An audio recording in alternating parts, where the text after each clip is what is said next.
നമസ്കാരം, press line ന്യൂസിലേക്ക് സ്വാഗതം. മലദ്വാരത്തിൽ ഒളിപ്പിച്ച് സ്വർണം കടത്താൻ ശ്രമിച്ചതിന് എയർ ഹോസ്റ്റസ് കണ്ണൂരിൽ പിടിയിലായി.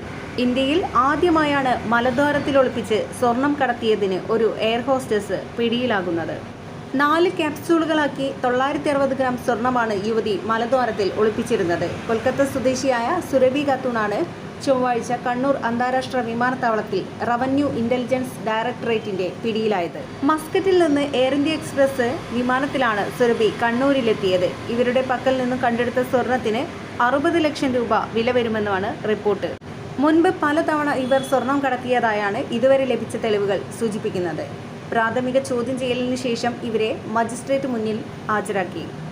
14 ദിവസത്തേക്ക് റിമാൻഡ് ചെയ്ത സുരഭിയെ കണ്ണൂർ വനിതാ ജയിലിലേക്ക് മാറ്റി.